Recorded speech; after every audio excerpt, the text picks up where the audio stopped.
The space shuttle was the start of a new era in space exploration, and would forever change our approach to how we will reach space. The space shuttle program is a story of discovery to attempt the hardest challenge of all, making space exploration practical. This endeavor allowed... Okay, I'll stop with the puns. The space shuttle was a practical solution for a very complicated problem: rocket reusability. The idea was simple: more frequent launches, the less it will cost per launch. However, throughout the program's history, this expectation drifted further and further away.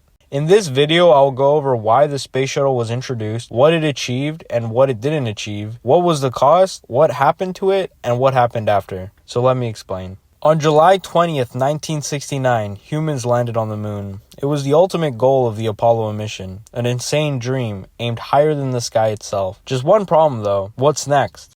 As the Apollo program came to an end, this is where the beginning of the space shuttle begins. NASA's budget started to be reduced, and public interest in space exploration had started to dwindle following the initial excitement of the earlier moon landings. One of the major problems NASA faced during the Apollo mission was the high cost and single-use nature of its spacecraft. Each Apollo mission required an entirely new Saturn V rocket, making each mission extremely expensive. How expensive exactly? Roughly $1.2 billion per launch expensive. Ouch.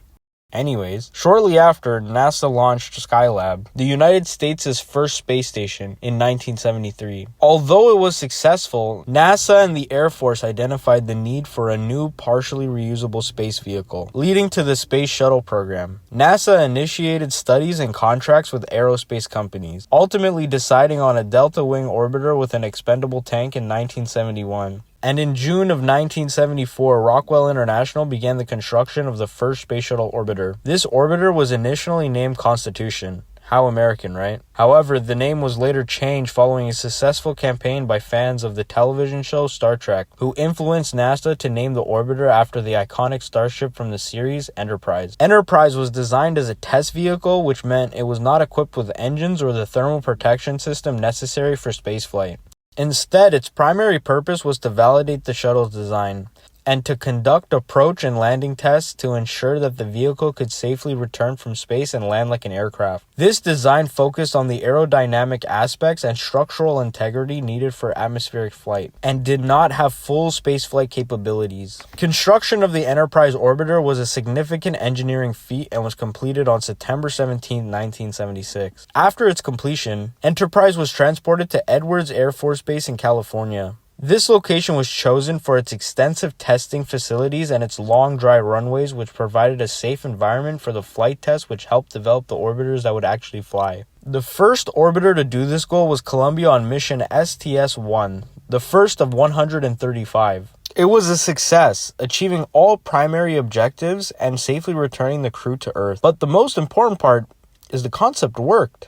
The space shuttles Challenger, Discovery, Atlantis, and Endeavour were built right after, having all carried out numerous missions. I love the history, but I don't think any of you ordered a large cappuccino, so I'm gonna move on to the more interesting parts. The shuttle deployed the Hubble telescope, one of the best telescopes of all time that has transformed our understanding of the universe. It also carried spacecrafts like Galileo to Jupiter and Magellan to Venus. The shuttle was important in the construction of the International Space Station, delivering most of its modules and conducting assembly and repair missions. The ISS has become one of the most important pieces of technology that help expand our understanding of space in general in pretty much every aspect. Unlike most launch vehicles, the space shuttle possessed some unique features that set it apart, like a large open cargo bay. This allowed for the unique capability to retrieve and repair malfunctioning satellites in orbit, significantly extending their operational life, thereby maximizing the return on investment for these expensive assets. Then there's the remote manipulator system, also known as the Canadarm. This was a robotic arm attached to the shuttle. It could grapple satellites with great precision, allowing them to be securely positioned within the cargo bay for repairs. It has extravehicular activity capability, which the program had a well-established system for. This allowed astronauts to directly interact with satellites outside the shuttle, conducting repairs that couldn't be done within the cargo bay. And lastly, it had the manned maneuvering unit for even more intricate repairs. Some missions utilized the MMU, essentially a jetpack for astronauts. This allowed for greater mobility and freedom during spacewalks, allowing access to specific areas of a satellite.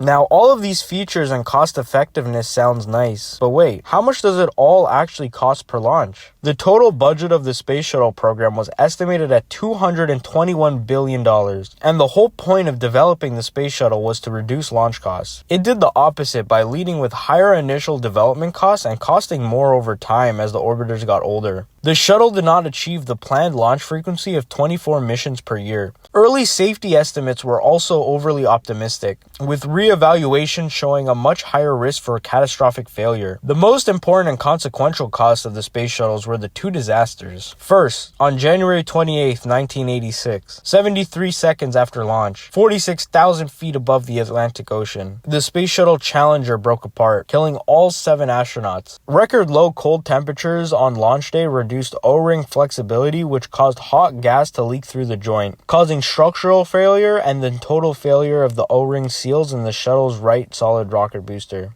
Second, on February 1st, 2003, Space Shuttle Columbia disintegrated during re-entry, which became the second disaster. During a successful launch, foam insulation from the external tank struck Columbia's left wing, damaging thermal protection tiles. The damage allowed hot atmospheric gases to penetrate the wing during re-entry, leading to structural failure and disintegration of the orbiter. These disasters will never be forgotten. Here's all the lives that have been lost.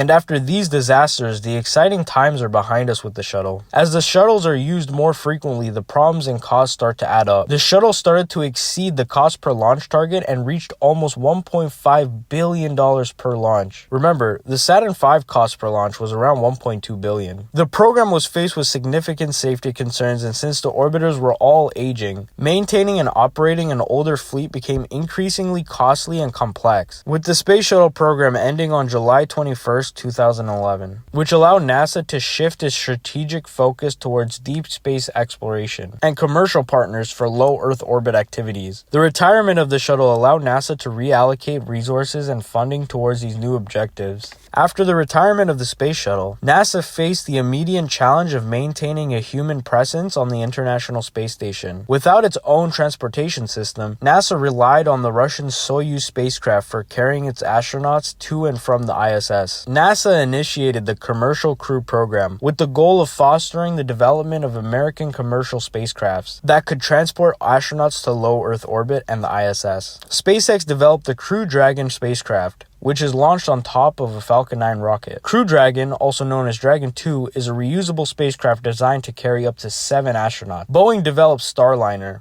a spacecraft designed to be launched on top of an Atlas V rocket. The Commercial Crew Program marked another significant shift in NASA's approach to space transportation, prioritizing partnerships with the private sector to achieve its goals. Rest in peace, Space Shuttle. You were awesome. What are your thoughts on the Space Shuttle? And what should I talk about next? Thank you so much for watching and commenting. I always read every single one and appreciate everything you say. Like and subscribe for more space facts. See you all in the next one.